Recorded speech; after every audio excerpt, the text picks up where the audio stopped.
Students, आज के lecture में हम डिस्कस करते हैं अंकेक्षण की प्रमुख विशेषताएं। फर्स्ट, एक कंपनी या संस्था का होना। कोई भी अंकेक्षण का कार्य किसी कंपनी या संस्था का ही किया जा सकता है, चाहे वह कंपनी कोई सरकारी, अर्ध सरकारी या प्राइवेट क्यों न हो। सेकेंड, अंकेक्षक ऑडिटर।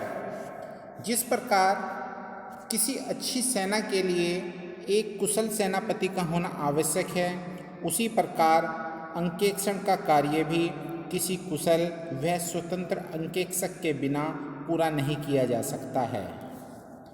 थर्ड, प्रमाणक वाउचर। किसी भी खाते की सत्यता व शुद्धता की जांच व मिलान के लिए प्रमाणकों की आवश्यकता होती है।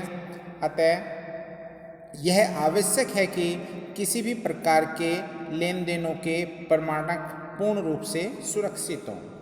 फोर्थ, पुस्तकों की शुद्धता की जांच। किसी भी अंकेक्षक का प्रमुख उद्देश्य यही होता है कि संस्था की पुस्तकें पूर्ण रूप से सत्य व शुद्ध हों। फिफ्थ, नियमों का पालन। अंकेक्षक के कार्य करते समय अंकेक्षक के लिए यह आवश्यक है कि वह जांच के नियम का पूर्ण रूप से पालन करे। सिक्स, समय अवधि। अंकेक्षण का कार्य अवधि एक सीमित समय की होती है। अंकेक्षण को यह कार्य उसी समय में पूरा करना होता है। सेवेंथ, सत्यापन।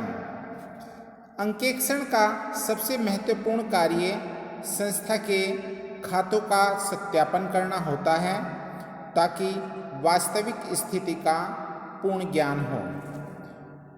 8, प्रतिवेदन। जब अंकेक्षण का कार्य समाप्त हो जाता है, तब अंकेक्षक एक प्रतिवेदन देता है, जिसे अंकेक्षक प्रतिवेदन कहा जाता है। इसमें अंकेक्षक की टिप्पणियां लिखी होती हैं। अब हम बात करते हैं book keeping, accountancy and auditing. कुछ विद्वानों के अनुसार लेखाकर्म एक विस्तृत अर्थ में प्रयोग किया जाता है। इसके 3 भाग हो सकते हैं। फर्स्ट, लेन देनों के लिखने की प्रक्रिया अर्थात व्यवहारिक भाग, जिसे पुस्तपालन कहा जा सकता है। सेकंड, रचनात्मक कार्य की प्रक्रिया अथवा सैद्धांतिक भाग, जिसे लेखाकर्म कहा जा सकता है। थर्ड, आलोचनात्मक कार्य की प्रक्रिया, विवेचनात्मक भाग, जिसे अंकेक्षण कहा जाता है। अब हम डिस्कस करते हैं पुस्तपालन के अंतर्गत किन किन प्रक्रियाओं को सम्मिलित किया जाता है। फर्स्ट, जर्नल प्रविष्टियां करना। सेकंड, प्रविष्टियों को खाता बही में ले जाना। थर्ड, खाता बही के भिन्न भिन्न खातों में उनका योग करना और खातों का शेष निकालना। लेखाकर्म।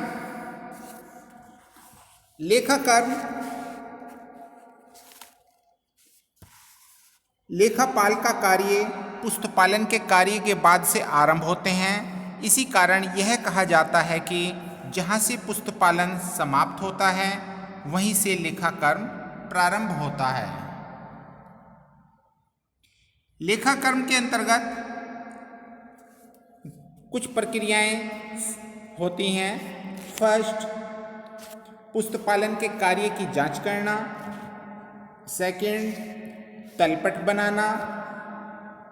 थर्ड, व्यापारिक तथा लाभहानि खाता बनाना। फोर्थ, चिट्ठा तैयार करना।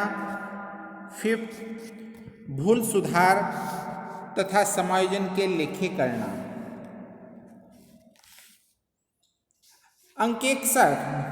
अंकेक्षण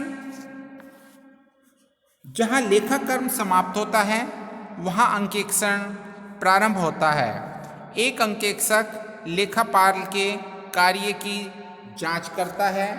जैसे कि पहले कहा जा चुका है, अंकेक्षण व्यापार के हिसाब किताब की जांच है जो कि प्राप्त प्रमाणकों, प्रपत्रों, सूचनाओं तथा स्पष्टीकरणों के आधार पर की जाती है।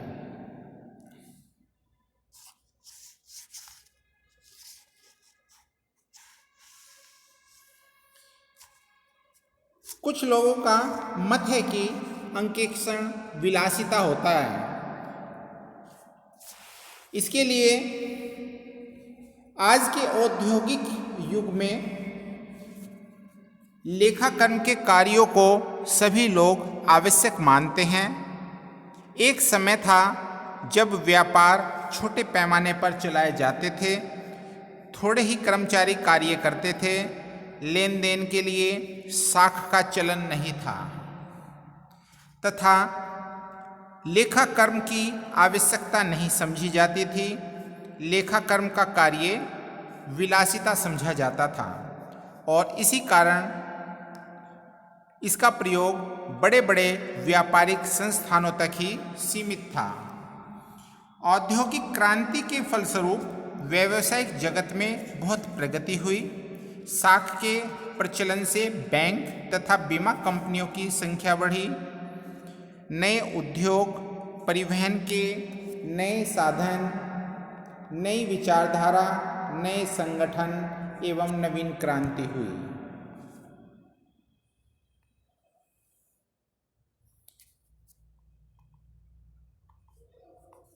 लेखाकर्म की आवश्यकता के संबंध में कुछ तर्क दिए जा सकते हैं।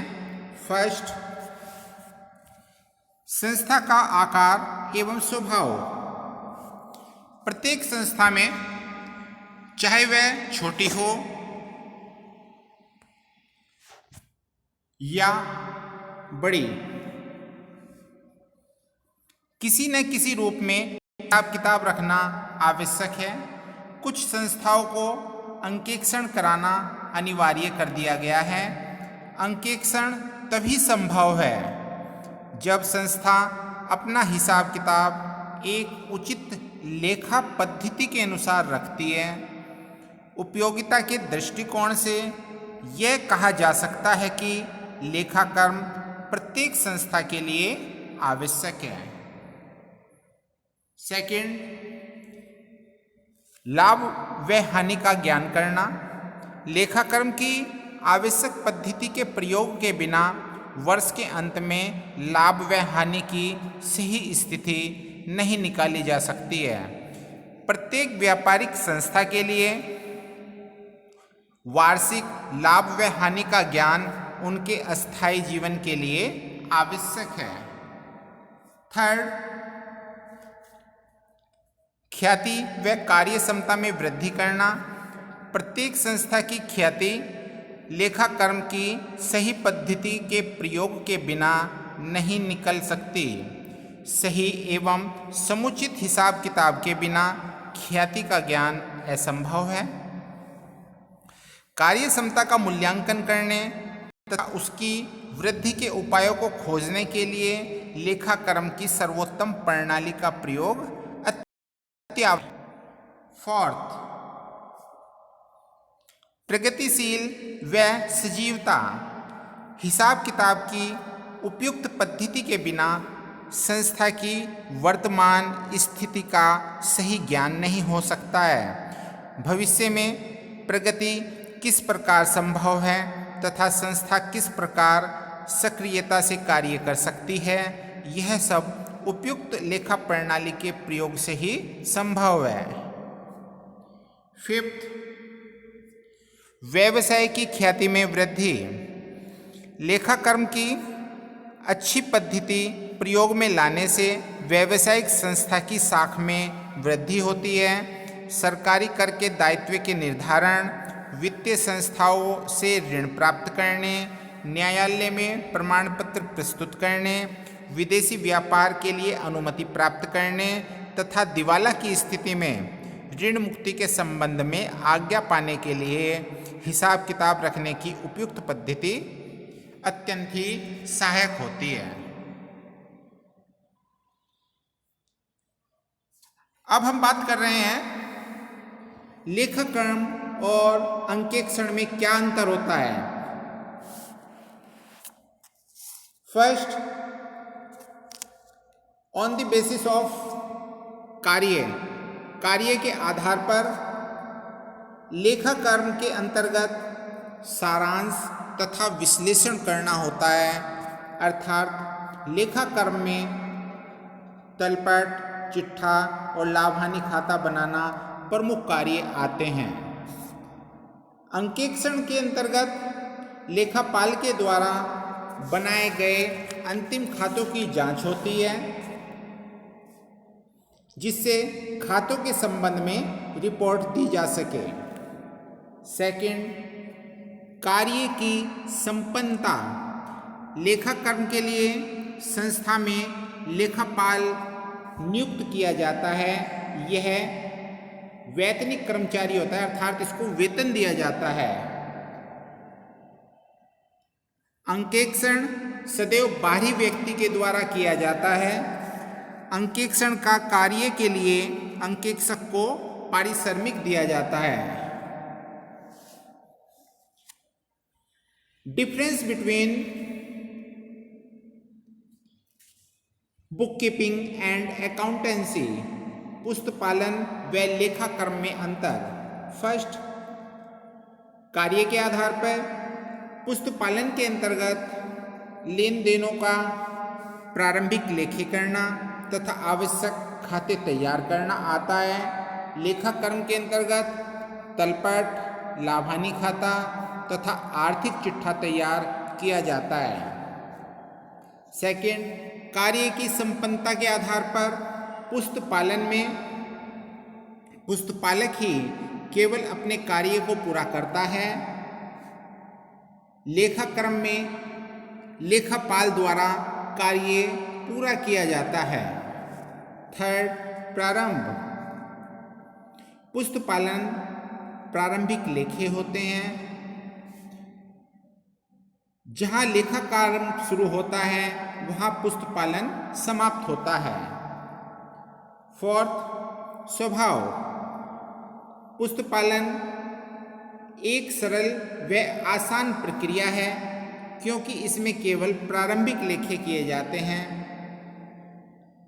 लेखाकर्म एक जटिल प्रक्रिया है, इसमें समय समय पर क्रियाएं बदलती रहती हैं। 6, समायोजनाएं। पुस्तपालन में समायोजनों का लेखा नहीं किया जाता, जबकि लेखाकर्म के अंतर्गत समायोजनों का लेखा किया जाता है।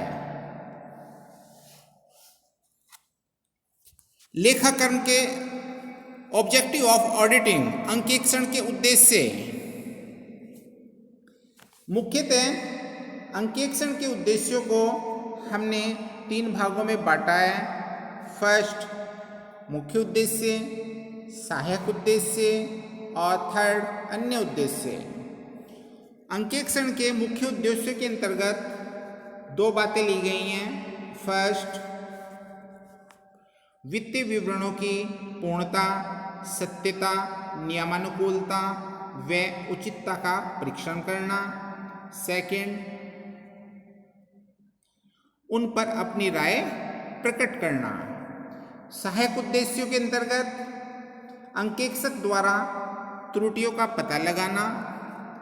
सेकंड, छल कपट का पता लगाना। थर्ड, त्रुटियों एवं छल कपट को रोकना। अन्य उद्देश्यों के अंतर्गत कर्मचारियों पर नैतिक प्रभाव डालना। सेकंड, वैधानिक आवश्यकताओं की पूर्ति करना। Third,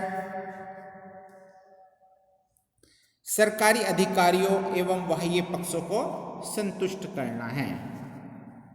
thank you.